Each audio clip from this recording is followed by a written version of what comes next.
volguts.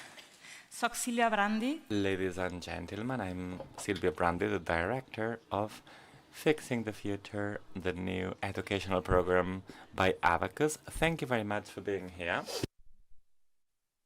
In year 2018, before the global pandemics and before the war in the heart of Europe, we believed in an amazing idea, an international gathering in Barcelona, gathering those who push forward projects for a better future.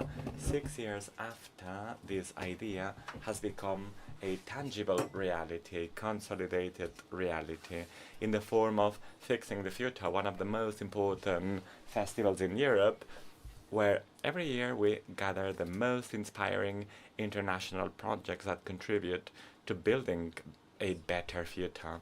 This year's edition, the fourth one, will present a selection of 25 projects that aim at changing the world. But beyond being innovative and creative, beyond having a long-term scope and a positive, long-lasting impact, it is important to think about how to bond these projects with our hearts and our minds, to inspire and to call on people to change their lives as to contribute to a better future. How do we gather around as a change community? These are the questions that we have asked ourselves this year to try and come to a conclusion. What makes a good project a vision for the future that inspires all? This year we'll invite project leaders and the audience to explore these questions, to try and identify the magics we feel when we are faced against a future-oriented project. It is important to find this magic spur. In this case, maybe we will always be able to use it in our life.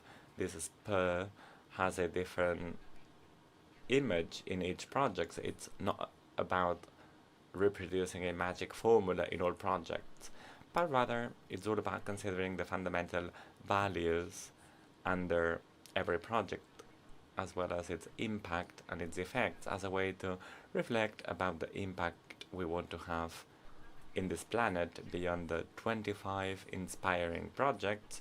This year edition has some novelties, such as the location. We are very pleased to be in the Design Hub here in Barcelona.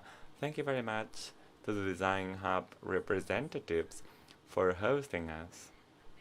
Also, we will use new formats such as the Future Fair to get to know startups that are betting for the future, and will celebrate workshops and seminars in order to be aware of the fact that we can all contribute to solving global problems.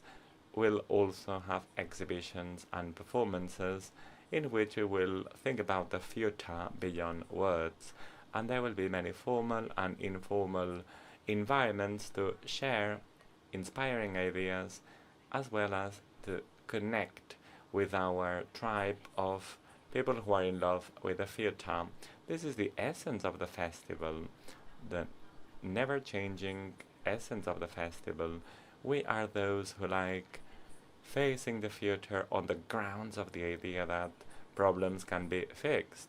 For 3 days, this room will be filled with people who believe that optimism isn't a strategy to build a better future, because we know that beyond anything, we must believe in our own future, in the future. Before I conclude, I would like to thank all the organizers of the festival, more specifically the advisory committee, the amazing production team, the volunteers that help us every year, the Abacus Abilis content platform, and Abacus representatives. We would like to thank the main sponsors, Hola Luz, Oxfam Intermon, and the Waste Agency of Catalonia, as well as other institutions, companies, and the media that support us every year.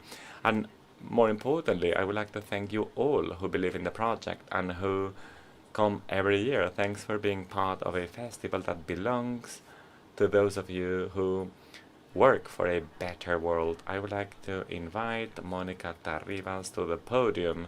Mònica Terribas is a lecturer of the communication department at UPF and one of the most respected voices of Catalonia's journalism. Mònica will be sharing a few remarks. Thank you very much, Mònica. Thank you, Silvia.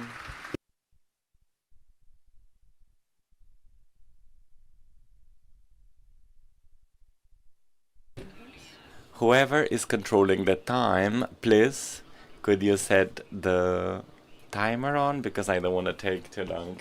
Amazing. Thank you very much. Thanks to Fixing the Future and to Abacus and to the platform Benvinguts. Welcome you all. I've been invited to share a few remarks in the framework of the amazing idea of the festival, which is what are the main challenges ahead. My reflection, I believe, will be around the attitude that somehow pushes forward all the projects that you will be exposing and sharing this year, since yesterday and all the way up to tomorrow. Hope. How can we define hope? Rebecca Solnane, in Hope Within Darkness, she quotes her friend, an expert in social justice, John Jordan, and she says that the attitude we all should have in order to come up with future strategies for humanity should look like water, because water carries down what's fixed, what's inert, and it does so in such a way that all the strategies that you have come up with will aim at making sure that what's solid can help us draw a future which is aligned with what humanity is faced against. I am sure that we're all aware that we live in a context of permanent uncertainty, so the only hope left is coming up with this water-oriented approach. And hope means action. We will not be passive, and fixing the future is focused on the present, so we need to be on the ground, right? Looking at the present. You're not here only to share the hundreds of projects that you will be sharing as if they were magic solutions for the future, so I am sure we're going to ground the festival on the present. And we must also be aware that our projects, your projects, will not change things immediately. They will be seeds. All decisions we take in our professional lives and in our joint ventures are seeds that will mean that in 10 years, in 20 years, our decisions will have an impact. And this is the attitude we believe Fixing the Future will have. We will have to share all the projects that are being implemented all around the globe, not with the conviction that everything will change, but that maybe in the future the impact of your projects will be seen by future generations. When we think about what matters, what's at stake amongst young people, well, I've been a lecturer for 30 years in university, and I realized, and I was discussing this with Mark and other of my colleagues here in the room, we have realized that in the last few years, since the 2008 economic crisis and since the pandemics, the community, the youth community, is today aware, collectively aware of the problems humanity is faced against. And I believe we can speak about three axes. One can see this on the grounds of their remarks and thoughts. So I believe that young people are concerned by three main areas. One, how can young people be in charge of their own destiny in a society where they have just become a little part of the system? So I believe young people are aware of this. Young people are also aware of the danger the planet faces. I believe young people have raised and gained awareness about their own bodies and the planet body as the common house. And there is public awareness today about the global weakness, the global vulnerability. We have seen this over the last generation, and as a result of this, we have come up with a way of working which is new, which is based on cooperation, on joint actions. So even if we live in a society in which communication-wise individuals are subject to algorithmic interests, it is also true that amongst young people there is a renewed awareness on the fact that unless we come up with cooperation mechanisms, will fail. Of course, the system, the communication system that contributes to transferring knowledge depends on an individual who has become not only consumers, which is the classical vision that we have inserted into communication. We are all an operator of the communication systems in the sense that we produce a profitability for the system. We are not passive consumers, but active reproducers of communication systems. What I'm going to say next, maybe you will not all agree, but I believe that the only way to go forward jointly and the only way to fixing the future, to repairing the future ahead, is to stop the action. Because we have a communication system which forces us to act in an irreflexive manner 24/7. The communication system is calling for our permanent attention, and the communication system has drastically reduced our capacity to think before we act. And considering the system has made us a part of the system, because the algorithm is telling us how to act according to our so-called interests, our capacity to think before we act and our capacity to collectively share thoughts has been reduced. And as a result of that, the capitalist system, which is extremely intelligent and clever, will let AI think on our behalf, and we will act depending and according on what algorithms tell us to do. So unless we manage to solve the problems we are facing, which is thinking about how to change the way we behave and come up with a revolution on the way we develop networks in order to fix the future, unless we do so, we'll fail.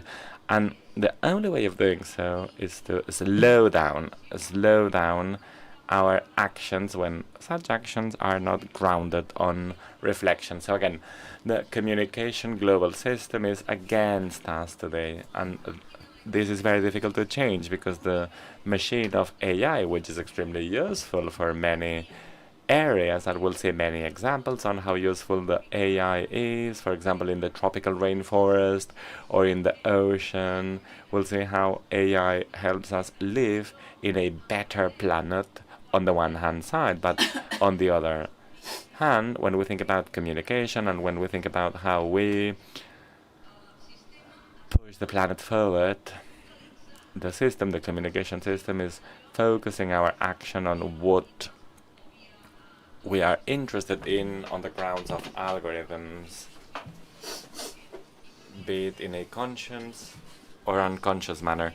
So this is one of the main challenges humanity is confronted against. We need to be aware of this, because according to surveys, year after year, we are reaching a radical conclusion, which is that part of the population is not interested in reading information, reliable information. So there is a considerable percentage of citizens, and Reuters has concluded so, that somehow rejects information, and the impact is not only fake news. Fake news are not the problem anymore. Fake news will not be the problem anymore. The problem will be when humanity at large doesn't care about information, reliable information anymore. And An uninformed society which does not attend to the fixing the future means that the planet is at stake, in danger. This is an important challenge. Sometimes we put the focus on specific examples and we undermine the global dynamics in terms of information and knowledge, which are under a lot of pressure. Information and communication might become less and less relevant for humanity at large because we are all, of course, conditioned by our social and economic conditions. So I urge you to think about how to slow down our communication actions in order not to undermine the global reflection. And I wish you a very fruitful conference. Thank you.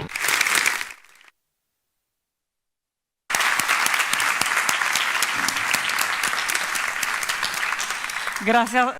Thank you very much, Mònica, for your remarks, for your robust and inspiring and thought-provoking remarks. I would like to invite Isaac Peraire, who is the director of the Catalonia Waste Agency and one of the main sponsors. Thank you. Hello and good morning. Good morning, ladies and gentlemen. Good morning to all of you. To a new Fixing the Future edition. We're very pleased of being here. We're very pleased of being in this festival, which is a call for the future, a call for a collective awareness. And yeah, as what Mònica Terribas already said, it's always very interesting to listen to Mònica. It's been too short, Mònica. You should have given a little bit more time.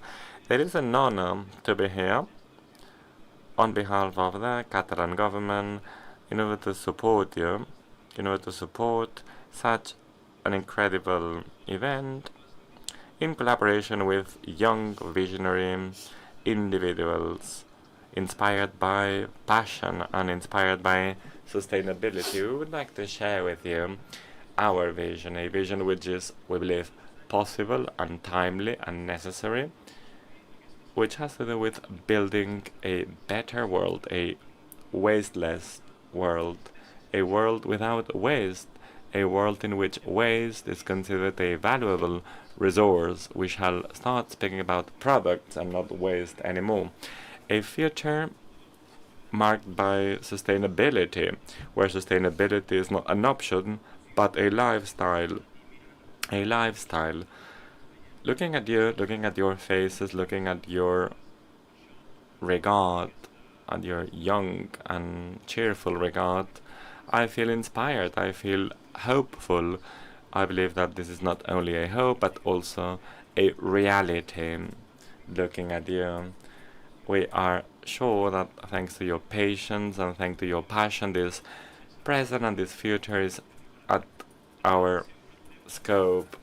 We can always compare, we can feel pessimistic or optimistic, of course, and even if there is a lot of work ahead, let me tell you that 20 years ago here in Catalonia, waste selection was limited at 23%, whereas today we are at 46%. We know that we are far from an ideal target, always, also the target set up by the European Union, but if we want to be optimistic, we can conclude that there's the willingness and the capacity to do so. It's taken us 20 years to double our waste selection statistics. Now it should be much faster. We should speed up, as well as when it comes to waste generation, waste production. We need to put the focus on the idea of non-generation of waste. We also like saying that the best possible waste is the one that is never produced. So we will be working down this line around this idea. And again, in year 2003, waste per capita in Catalonia was at 1.61 kilos per inhabitant and per day. Today we stand at 1.4 kilos per inhabitant and day. So it's been 20 years. In 20 years we have been able to reduce the waste production per capita, and now we have to speed up in the process, as I said before. So with all the challenges we face, well, oftentimes we speak about citizens. Of course, it is important to include citizens, to bring on board citizens, and to have a collective awareness. But it's also very important to ensure that the industrial sectors, the different supply chains are on board. And again, being optimistic, there is this idea of responsible companies that also work down this line. You can see an example of what I mentioned in the co-design awards promoted by the Catalan government, which was awarded a few days ago in the same podium. There's a very interesting guided tour here in the museum where you will be able to see interesting, inspiring initiatives in the area of waste reduction. So it's possible, it's not an abstract, naive idea, it's a reality today. 50 years ago, waste was not recycled and was dumped everywhere. There are parts of the world where this is still the case. Here in Catalonia, we are working in many areas, also in the legal framework, right? Because before I was referring to citizens and to companies and to the supply chain. But of course, we also need to take our own responsibility. Public organizations need to take responsibility, not to speak about the legislative power. We need to pass legislation to make a friendly environment for a sound waste management system and a waste reduction pathway. So we need to move towards a sustainable future. This is not an option, it's a must. It's urgent. But again, you have the full capacity to do so, and so prove your presence here from the Waste Catalan Agency and from the Catalan government. We stand by your side to push forward a young regard towards the world, towards the future and towards the present, to ensure a wasteless society in order to contribute to a fair world, a better world, even if today the signals are extremely worrisome in Israel and Palestine, but together we can make it with your support. I am sure it's going to be a possible reality. Thank you very much and enjoy this very inspiring festival.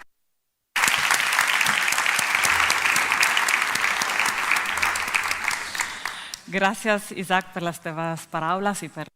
Thank you very much, Isaac, for your remarks. The fixing the future has to do with fixing waste management, and absolutely in the next 2 days we'll be listening to many different projects that go down this line. We invite you to explore them.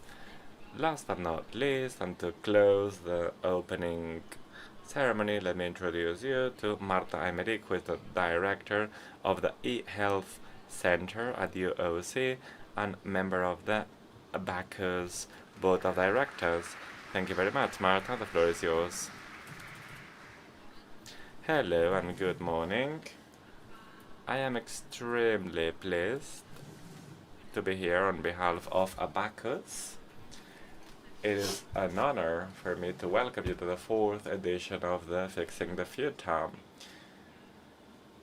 As it has been said by the previous speakers, we're here to set the grounds to change the future. In Abacus, we like saying that we work in order to contribute to progress and social transformation from education and culture. Our mandate is to design and distribute educational and cultural quality content. But even more importantly, our mission is to be useful. Useful to the more than 1 million partners, useful to the customers of our libraries and stores. We want to be useful for readers, for the readers of our books. We are leaders in non-fiction. We also want to be useful for all those who watch our documentaries, our internationally awarded documentaries, and we want to be useful for children, youth, families, and even more importantly, to teachers to whom we want to help in their incredible and very important task, which is not always socially recognized. All in all, we want to be useful for society at large. And I honestly and genuinely believe that there is no clearer example of Abacus wanting to be useful, of Abacus wanting to be at the service of citizens, and the organization of this festival, this event that does not only focus on problems but also on possible solutions. Here at Fixing the Future, we're going to be identifying challenges, but also we want to put individuals at the center, those who are going to be promoting success initiative in order to improve the future of the planet and humanity at large. All in all, a festival which is not limited to raising what goes wrong, but rather on hope. So the next 3 days are going to be thought-provoking. We're going to be thinking about innovative ideas based on research, technology, and education as a tool for transformation in order to change the realities on which we have to act. We listen to more than 100 activists, and this is a way to say there is plenty of talent in the world, plenty of talent fighting for the common good, and the largest common good is the planet and humanity. In the countryside where I come from, medicine and digital health is a clear example of this crossroad between technology, research, and talent. These are the best possible allies in order to contribute to developing the necessary knowledge in order to come up with solutions to the challenges that humanity has faced throughout history, including the planetary health. Dear all, it is very emotional for me. You cannot see me, but I'm almost about to cry. It is incredible to see so many of you, to see so many ideas and talent in the room. It is incredible to see global activists, those of you who never lose hope of building a better world, and that urgently needs a much more dignified present. So again, this still resonates more strongly than ever. We urgently need a dignified present. Once again, thank you very much to all of you. Thanks for making this festival possible. More importantly to Abacus staff, Silvia, Brandi, the Abilis platform team. Thanks to all the sponsors who have believed in a festival like this. And I would like to thank all of you who will actively participate in the debates, workshops, conferences, and the different participation forums in the upcoming 2 days. Enjoy the conference, and thanks for your engagement. To be inspired, prepare ourselves to be really inspired and challenged. Thank you very much.